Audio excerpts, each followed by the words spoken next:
Di akhir zaman kelak, umat Islam mempercayai akan ada dua kumpulan pengikut yang besar. Salah satunya adalah berpihak kepada kebenaran, iaitu Imam Mahdi dan Nabi Isa Al-Masih. Manakala satu kumpulan lagi akan mengikuti Al-Masih Ad-Dajjal yang merupakan tokoh penyelamat palsu dan pendusta besar.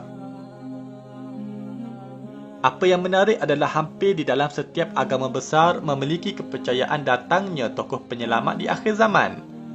Di dalam agama Hindu disebut di dalam kitab Vishnu Purana dan juga Bhagavata Purana. Pada akhir zaman yang mana terdapat kepercayaan tentang kedatangan Kalki Avatar yang merupakan penjelmaan Dewa Vishnu dalam bentuk seorang manusia. Jelmaan Vishnu ini dinamakan sebagai Kalki. Dia dipercayai akan memimpin dunia mengakhiri zaman Kali Yuga. Kalki dikatakan akan mengalahkan satu makhluk jahat bernama Kali yang dipercayai sebagai punca segala kejahatan di dunia ini. Setelah Kali berjaya dikalahkan, maka akan berakhirlah era Kali Yuga dan bermulalah kitaran Yuga yang baharu, dengan Kalki memimpin dunia memasuki era atau Yuga seterusnya yang bersifat utopia dipanggil sebagai Satya Yuga.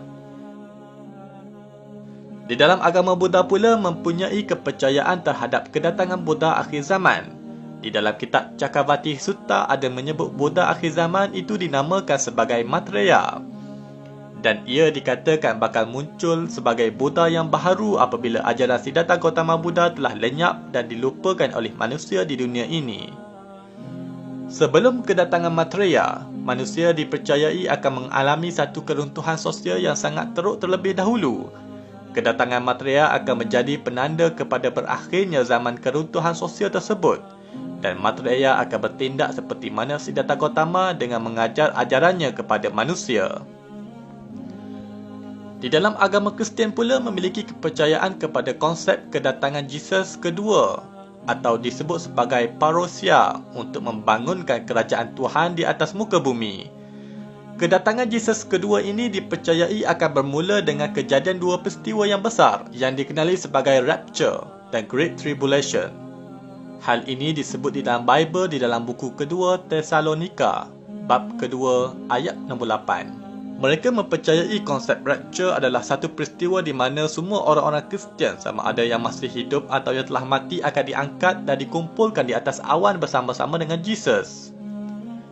Ia tanda bagi menerima penghidupan baharu yang bersifat abadi serta balasan baik atas khidmat mereka terhadap agama Kristian. Adapun Great Tribulation pula adalah satu tempoh waktu yang sukar bagi penduduk dunia pada akhir zaman. Setelah berlakunya dua peristiwa ini, maka dipercayai akan bermula era Mesianik. Menurut agama Kristian di mana Jesus bersama dengan orang-orang Kristian yang telah diberikan penghidupan baru dan turun semula ke bumi untuk mendirikan kerajaan Tuhan. Di dalam agama Yahudi pula mereka mengimani kedatangan Hamashiach adalah satu konsep kepercayaan eskatologi yang masyhur di dalam agama Yahudi. Orang-orang Yahudi mempercayai bahawa akan sampai satu masa di mana Tuhan akan mengutuskan seorang lelaki yang digelar sebagai Hamashiach untuk menjadi pemimpin ulung bagi kaum Bani Israel. Hamashiach dipercayai akan lahir daripada kalangan suku Yahuda, daripada jalur keturunan Nabi Daud. Beliau dipercayai akan memimpin Bani Israel untuk kembali pulang ke tanah yang dijanjikan iaitu Palestin pada hari ini dan membangunkan kuil suci yang ketiga bagi Bani Israel di sana. Setelah itu mereka mempercayai akan bermulanya era Mesianik menurut agama Yahudi yang mana bakal wujud satu dunia di bawah kepimpinan Hamashiach yang aman dan damai serta bebas daripada sebarang kesengsaraan. Kesepakatan wujudnya kepercayaan si penyelamat akhir zaman dalam pelbagai kepercayaan ini seakan tidak boleh dinafikan bahawa di akhir zaman kelak pasti akan berlaku pertembungan di antara kebenaran dan kebatilan, di mana ia diwakili dua pihak yang diketuai oleh tokoh yang mana pengikutnya masing-masing mendakwa mereka adalah pihak yang benar. Dalam Islam telah menegaskan bahawa penipuan yang dibawa oleh penyelamat palsu atau Ad-Dajjal itu berjaya mempengaruhi orang-orang naif yang sememangnya mudah tertipu dengan slogan kebaikan, keajaiban dan kerahmatan yang dibawa olehnya. Satu-satunya orang yang membunuh Dajjal yang akan memihak kepada kebenaran adalah Nabi Isa. Seperti disebut dalam sebuah hadis, Isa AS mencari Dajjal hingga menemuinya di pintu Lut lalu membunuhnya. Setelah itu Isa AS mendatangi satu kaum yang dijaga oleh Allah dari Dajjal.